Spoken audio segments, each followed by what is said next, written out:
Hello, আসসালামু আলাইকুম guys. আশা করি সবাই ভালো আছেন। ভালো না থাকলেও আজকে ভিডিও দেখে আপনাদের ভালো লাগবে যদি আপনারা বার্সেলোনা সাপোর্ট করে থাকেন। কালকের ম্যাচটা তো অবশ্যই সবাই দেখছেন, রিয়াল মাদ্রিদ ভার্সেস বার্সেলোনার ম্যাচ। ম্যাচে আপনারা কি কোন দল সাপোর্ট করেন জানি না, আর যদি না দেখেন তাহলে খুব একটা বড় মিস করছেন। কেন মিস করছেন বলতেছি জানেন ভাই? কারণ কালকে সবই ছিল রিয়াল মাদ্রিদের পক্ষে, শুধু ম্যাচ জেতাটা বাদে। রেফারির সাপোর্ট, প্রথমার্ধে খুব সুন্দর একটা সূচনা থেকে শুরু করে সবই ছিল রিয়াল মাদ্রিদের পক্ষে, শুধু ম্যাচ জেতাটা বাদে। চলেন দেখে আসি। প্রথমেই রেফারির সাহায্যে একটা, মানে এটা কোনো ফাউল ধরাই যায় না ভাই, এটা কোনো ফাউল ধরাই যায় না। দেখেন ভাই, লাভ দিছিল, হালকা একটু কোনায় লাগছে, এটা নাকি পেনাল্টি। পেনাল্টি থেকে এমবাপ্পের একটা গোল চলে আসে। তাহলে ফার্স্টে তাদের একটা শুরু, সুন্দর একটা সূচনা আসে এমবাপ্পের কাছ থেকে, তারা খুবই আনন্দ। এমনকি এইখানে তার একটু পরেই লামিন ইয়ামালের পায়ে পাড়ায় ধরা হয়, কিন্তু এইখানে ফাউল দেওয়া হয় না। বাট এখানে পাসটা খুব সুন্দর হয়, দেখতে খুব সুন্দর লাগে, গোলটাও খুব সুন্দর হয়। বাট ওইখানে যে লামিন ইয়ামালের ফাউল হয়েছে, আমি এটা আপনাকে হাতে কলমে দেখা দিচ্ছি। একটু ভালোভাবে খেয়াল করলে দেখতে পারবেন ওই যে লামিন ইয়ামালের পা বার্সেলোনা রিয়াল মাদ্রিদের একটা প্লেয়ার পাড়ায় ধরছে ভাই, এটাকে ফাউল দেয়াই যায়।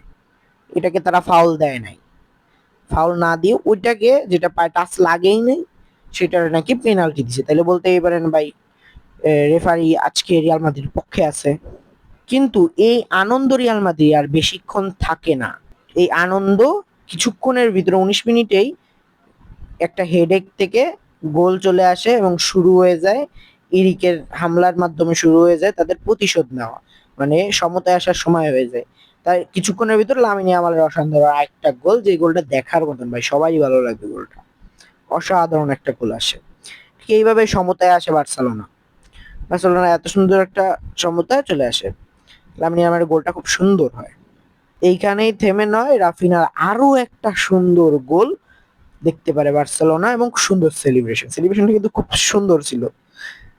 শুধু তাই নয়, রাফিনার আবার আরেকটা গোল দেখা যায়, যেইটা খুব অসাধারণ লাগে ভাই। বার্সেলোনা সাপোর্টার হিসেবে খুবই ভালোই লাগে জিনিসটা, যে আবার একটা গোল দেখা গেছে।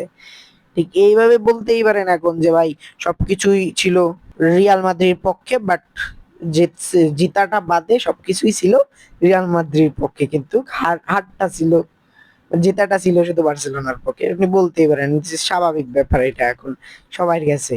প্রথমে এত সুন্দর একটা সূচনা, রেফারি এত সুন্দর একটা ভালো এই সাপোর্ট, তারপরেও কিভাবে কি হয়ে গেল। তারপরেও এমবাপ্পে একটা গোল দেয়, যেটা সমতায় আনতে পারতো, কিন্তু ওইটা একটা অফ সাইড হয়।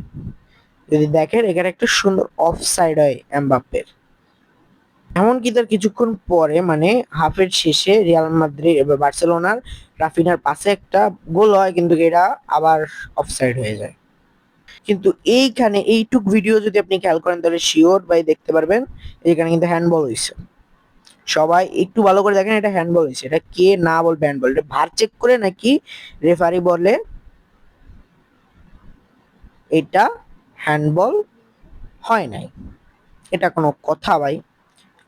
বার চেক করছে, বার চেক করেও, ভার চেক করে আসার পরে যদি একটা ইজি হ্যান্ডবল, যেটা সবাই দেখতেছে হ্যান্ডবল, রেফারি যদি সেই বার চেক করে এসে যদি দেখে বলে কি ভাই এটা হ্যান্ডবল হয় নাই, এটা কি সবাই মেনে নেবে ভাই? এটা ইজি দেখা যাচ্ছে যে এটা হ্যান্ডবল। দেখেন ভাই, এটা আপনিও বলবেন যে এটা হ্যান্ডবল। আপনি যদি রিয়াল মাদ্রিদ সাপোর্টার হন তাও বলবেন যে এটা হ্যান্ডবল হয়েছে, কিন্তু ভাই বার চেক করে এসে বলে এটা, তাহলে আমি ইজি ভাবে বলতে পারি ভাই যে এটা রিয়াল মাদ্রিদ থেকে কত মিলিয়ন বিলিয়ন ইউরো মনে হয় ঘুষ খেয়ে তারপরে মাঠে নামছে, ঘুষ না খেয়ে মাঠে নামে নাই, নাইলে এরকম করতো না। এটা নাকি বার চেক করে আসে, আসার পরে বলে পেনাল্টি হয় নাই। যাই হোক, তারপরে আবার আবার আরেকটা গোল এমবাপ্পের আসে, এবং তার মাধ্যমে হ্যাটট্রিক পূরণ হয় রিয়াল মাদ্রিদ। শুধু রিয়াল মাদ্রিদ না, হ্যাটট্রিক পূরণ হয়, হ্যাটট্রিক পূরণ হয় এমবাপ্পেরও। কিন্তু ভাই একটা জিনিস খেয়াল করে দেখেন ভাই, এইখানে এটা হ্যান্ডবল হয়েছে, মানি যেটা এখানে একটা হ্যান্ডবল হয়েছে, কিন্তু এই হ্যান্ডবলটা যদি দেওয়া হয় তাহলে ওই হ্যান্ডবলটা অবশ্যই দিতে হবে। এই হ্যান্ডবলটা যদি দেওয়া হয় তাহলে অবশ্যই হ্যান্ডবলটা দিতে হবে। এইটা হ্যান্ডবল দেবা আর ওইটা দেবা না, এইটা কি কোনো কথা ভাই? যেটা হ্যান্ডবল হয়েছে মানে, কিন্তু ওইটা হ্যান্ডবল হয়েছে ওটা দিলে না কেন? তাহলে বলাই যায় এটা ঘুষ খেয়ে মাঠে নামছে অবশ্যই। যাই হোক, আজকের ভিডিওটা এই পর্যন্ত রইলো। ভিডিওটা ভালো লাগলে অবশ্যই চ্যানেলটাকে সাবস্ক্রাইব বা চ্যানেলটাকে ফলো যদি ফেসবুক থেকে দেখে থাকেন এবং লাইক করে দেবেন ভিডিওটাতে। ধন্যবাদ।